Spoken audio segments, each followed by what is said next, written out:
Welcome back to my channel. It is the Boujee Bookkeeper, and on this channel we inspire business owners, startups, and professionals to remain bougie with their business finances and their financial future.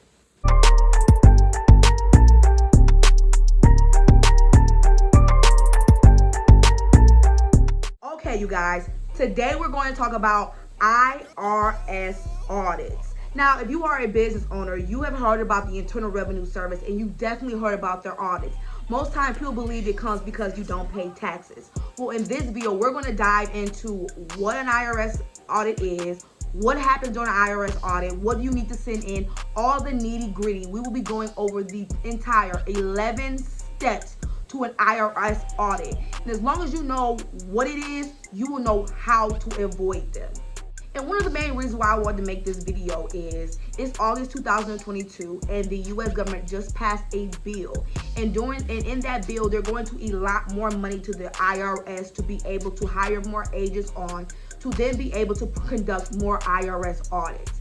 And they're doing it during this time because they want to make sure that they are getting all the taxes, all the income taxes that they can get from business owners. And as you guys know, and if you don't know, my next video will explain it to you. Income tax is the number one way the federal government gets their income. And income tax is them taking money off the income you've earned for your business. So first, what is an IRS audit? An IRS audit is just a review of your business's finances, your business's book, to make sure that you are accounting and keeping your books correct and that you are not taking any unnecessary deductions, you're not falsifying any information. It is to make sure what you are reporting to the government is exactly what is actually happening within your business. The next question people ask me is, why am I being selected? So there's really two main reasons that you're being selected. One, you're randomly being selected. So sometimes the government will go in and randomly pick out a business to audit. The second reason is you turned in some type of tax form, some type of taxes, and it doesn't meet other industry standards, meaning it does not equal the same amount that's typically what your industry or business would produce.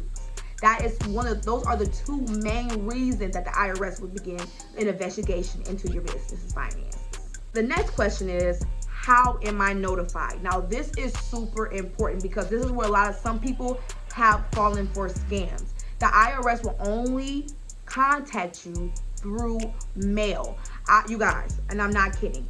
I had someone that I just helped recently, a business owner of a restaurant that I helped recently, and this person told me that the reason that they did not know that the IRS was coming to audit them is because they were not checking their mail. If you are a business owner, check your mail, okay? Check your mail. Yes, the number one way that you will be notified is through mail. They will never contact you through phone. They will not call you and be like, hey, we need your business information, all of it right now through phone. They will not do that. It will always be by mail. You will receive notices within the mail letting you know that you have been selected for an IRS audit.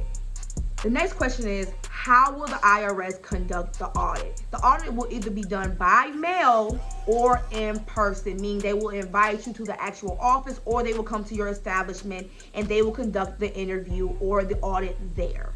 And as far as the location, all information will be given to you by the IRS. Next question may be, hey, once I am selected for the audit, what do I need to give them?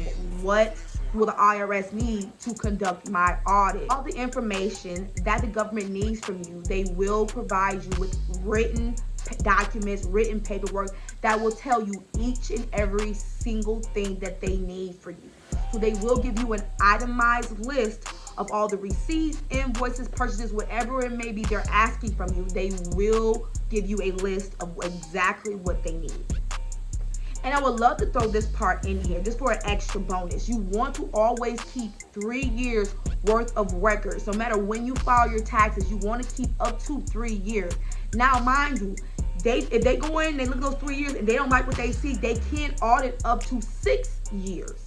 But you want to keep just that in the back of your mind. You want to keep at least 3 years of documentation. So the next question I get asked is, how do I know if the IRS received my response?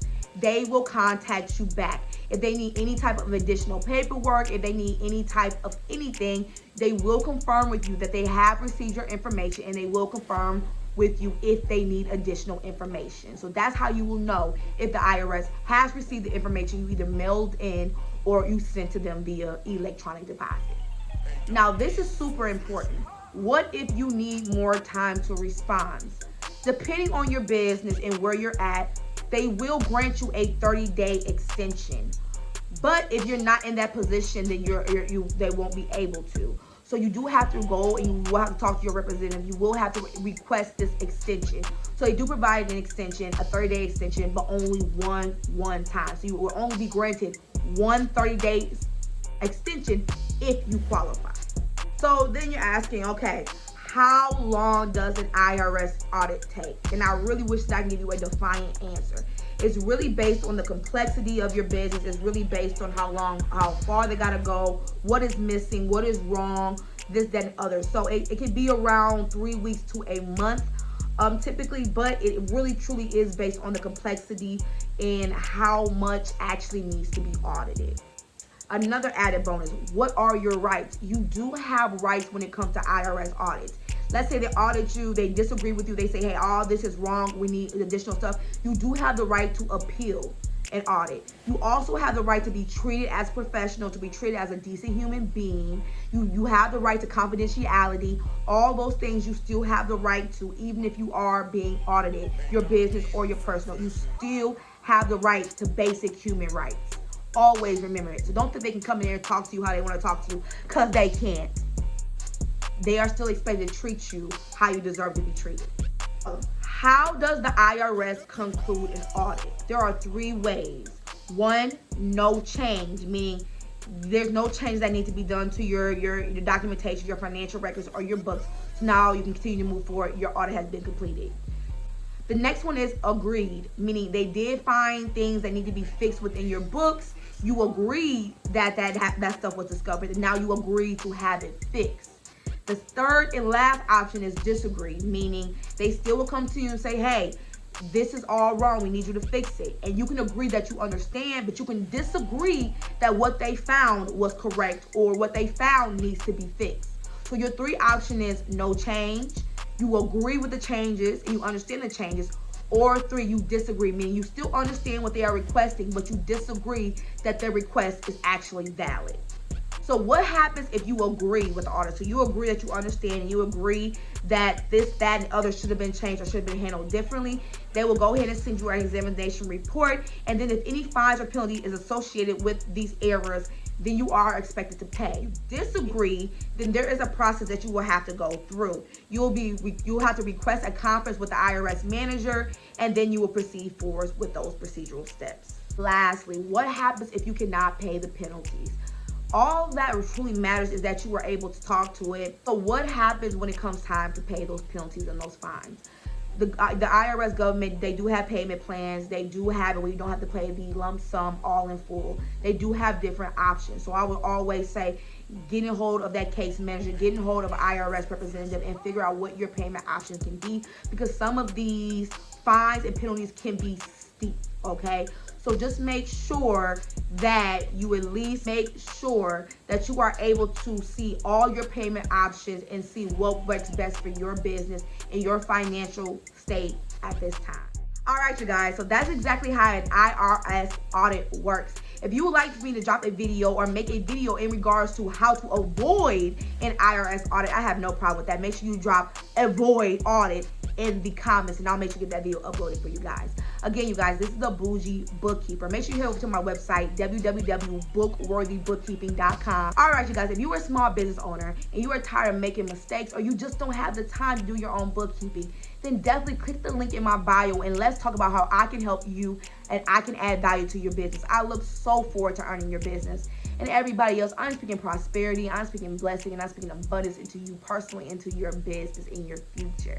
This is the Boujee Bookkeeper, and I will see you guys in the next video. Bye.